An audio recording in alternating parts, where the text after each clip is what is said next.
Hát sziasztok, gyertek és töltsétek velem ezt a szép napot, ezt a pár percet, amivel megmutatom nektek az újabb kacsafogásomat. Ugyanis ez a rész is annak a sorozatnak a része, amikor is a kacsát ugye feldolgoztam, részeire szedtem, mert egészben vásároltam meg, és azt tanácsoltam nektek is, hogy mindegyik részéből készítsetek más-más fajta ételt, ezáltal is hozzájárulva a családi kasszához, mert hogy az így elkészített fogás, vagy az egyben megvásárolt kacsa, amit aztán részeire szedünk, lesz belőle zsír, lesz belőle leves, lesz belőle sült, lesz belőle gombóc, mint például most. Lehet hozzá csinálni egy jó kis mártást, ezt mind megtaláljátok videó részenként a YouTube csatornámon, úgyhogy arra kérek mindenkit, iratkozzatok fel, hogy ne maradjatok le ezekről a nélkülözhetetlen receptekről, már csak azért is, mert közelegnek az ünnepek, illetve ez nem csak ünnepnapokkor, hanem bármelyik jó hétvégén is bevethető bármelyik kacsa recept. Kacsa lesz, volt és van is. Na, jöjjön a kacsa gombóc.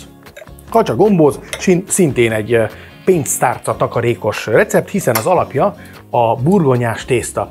A burgonyát héjában megfőztem, majd lereszeltem nagylyukú reszelőn, 60 deka lett a lereszelt, megtisztított és megfőzött mennyiség. 60 deka. Utána itt vannak a kacsacombok, melyekkel most azt imitálom, mintha nem fogyott volna el.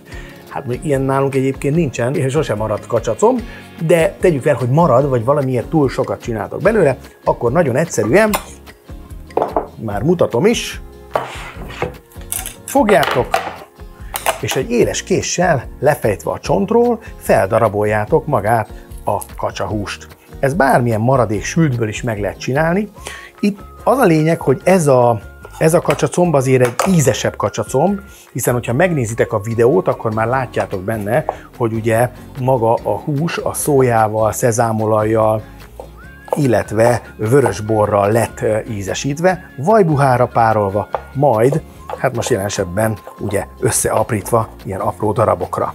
Mert ugyanis ebből lesz a töltelék, ebből a kis maradvány húsiból. Ami mondom, amúgy nem maradt volna meg, csak mondtam a gyerekeknek, hogy ezt ne egyétek meg, ma apátok még megfőzi gombócnak, hogy úgy fogjátok megenni, és belementek. Jó, mi kell hozzá? Hát természetesen a burgonyás tésztához tojás. Milyen tojás legyen? Hát remélem most már egyre többen kipróbáltátok a tojásaimat, mert hogy ilyen szép dobozban már egyre több helyen lehet kapni. A Lehel-téri piacon már biztos, ott van egy árus, aki folyamatosan árulja és tartja is, viszik, mint a cukrot. Úgyhogy tényleg, hát a minőségem mitől jobb a tojásom, hát attól jobb a tojásom, hogy tudom, hogy honnan van. Tudom szinte még azt is, hogy melyik tyúk tojta, átvitt értelemben, tehát ismerem a telephelyet, és hát tudom, hogy nagyon boldogok ott a tyúkicák. És hát így természetesen jól vannak táplálva, és így a tojás beltartalmi értéke is nagyon jó lesz. És hát ugye nem utolsó sorban ízletes is. Jó? Na miután ez össze van így aprítva, keverőtálba teszitek, és már is mutatom, hogy mit kell még hozzáadni. A töltelék, hogy jó szaftos legyen, teszek bele egy kis szilvaszószt. A szilvaszósz recept is megtalálható ugye az előző videókban. 3 evőkanálnyi szükséges, körülbelül ez 2 comb volt, tehát egy olyan 20 deka összevágott húshoz. Teszek hozzá egy kis szója, nem szóját, hanem szezámolajat. Teszek hozzá egy kis szójaszószt, egy evőkanálnyi mennyiséggel kb. Így. És az egészet jól összekeverem. Annyi szósz kell hozzá, hogy ilyen szaftos töltelék legyen belőle. Jó? Tehát, hogy ne folyjon, hanem hogy össze tudjon állni ez a kis húspép. Ez lesz ugyanis a tölteléke, a kacsahúsos tölteléke. Nagyon ízesíteni nem kell, hiszen már eleve sütéskor ez kapott egy nagyon jó kis ízvilágot, és akkor ezzel fogom szépen megtölteni. Jó, ezzel ennyi. Jó.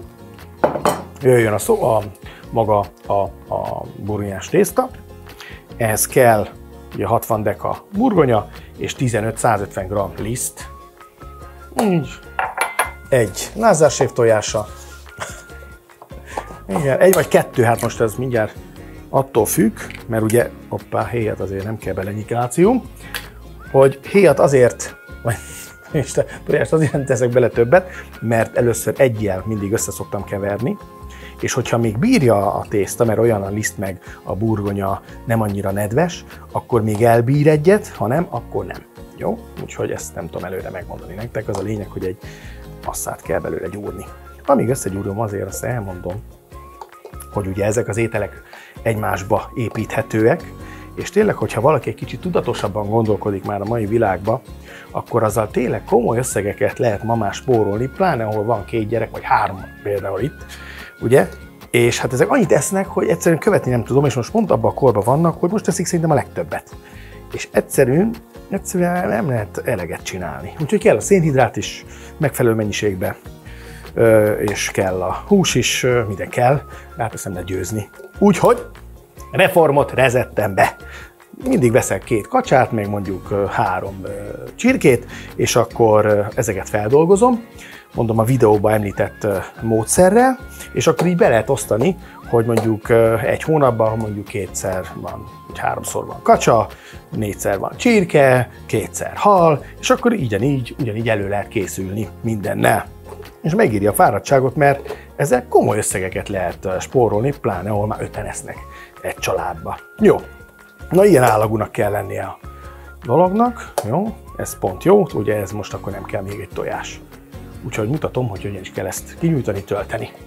Na, inkább húztam egy kesztyűt, ez nem mégiscsak egyszerűbb. Szóval, amikor összeállt a tészta, akkor egy kis liszttel megkintjük a tetejét, kihúzzuk, meglisztezzük itt az aljat, és kihelyezzük.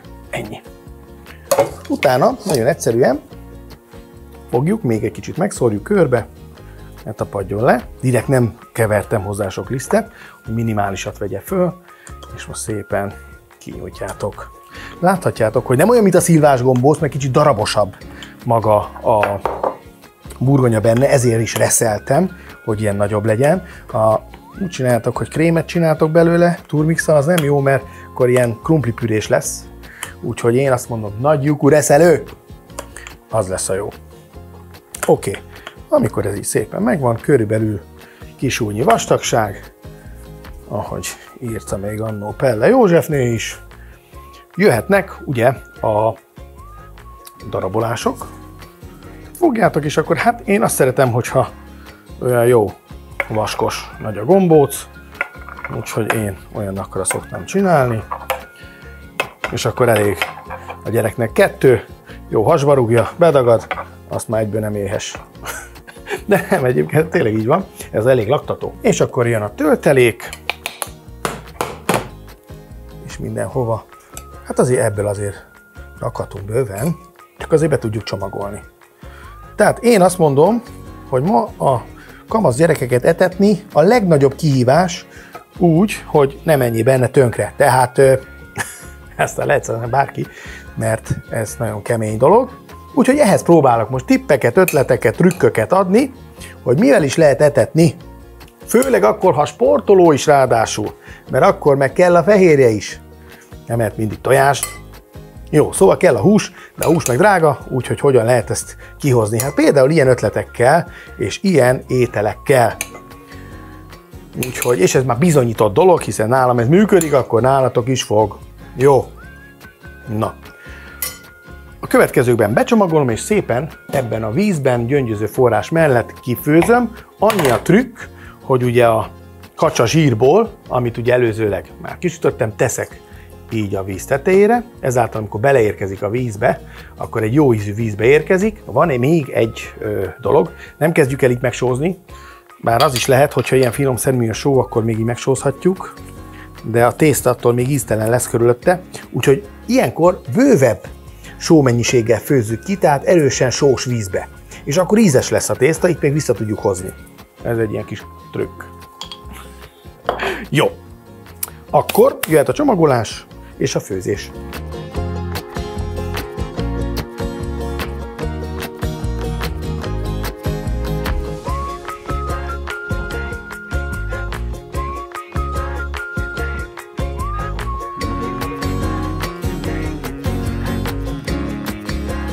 Kiugrott a gombóc a fazékból, de még nem ugrott ki, hanem följött a tetejére. Ilyenkor lehet látni, hogy ez bizony nagyon jó lesz.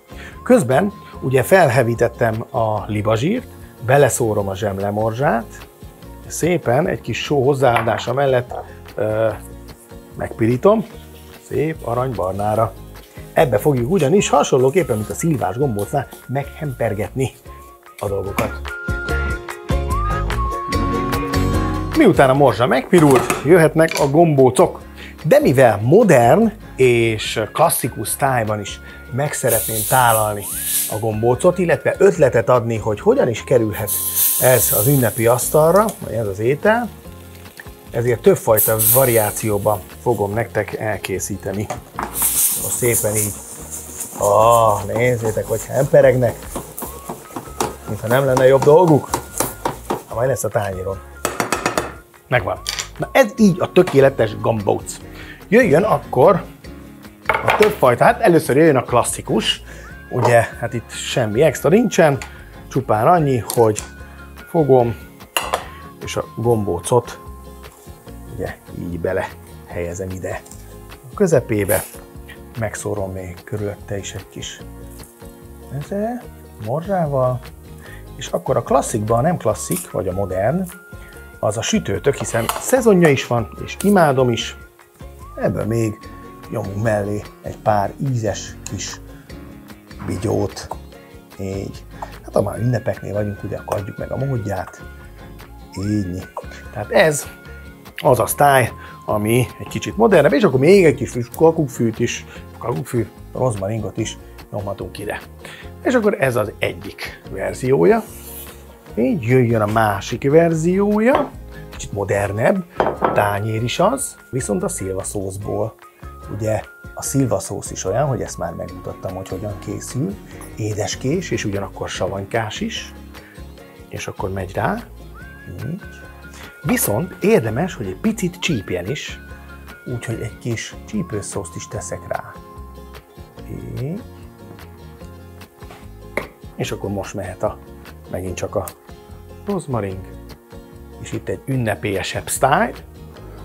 És akkor most jön a durva, a durva style. Ott úgy működik, hogy szójaszósz, minthogyha mondjuk egy sushizós helyen lennénk, egy kis szójaszósz megy alulra, amivel kiöntjük a tányért. Belepattintunk egy kis wasabit, így. És akkor most megy rá a gombóc, de nem morzsázzuk be, hanem így, ahogy van, megy ebbe a kis szószba. Így. A tetejére nyomjuk rá a nagyobb mennyiségű chili szószt, és még egy pötty sütőtök. Na ez meg az avantgárd style. Valaki otthon akar avantgárdkodni, akkor avantgárdkodjon. Így. Na, ezek az ötleteim vannak, de hát ugye nézzük meg, hogy belül is hogy néz ki ez a gombóc, ha már ennyit beszéltünk róla. Íme itt van tehát, és föl is vágok nektek egyet. Így néz ki. Bám, bám. Ott a 10 pont.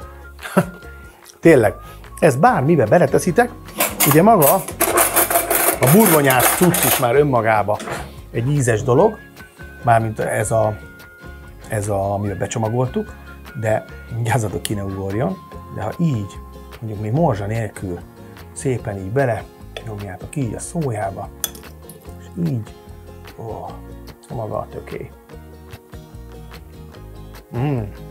Ez bomba.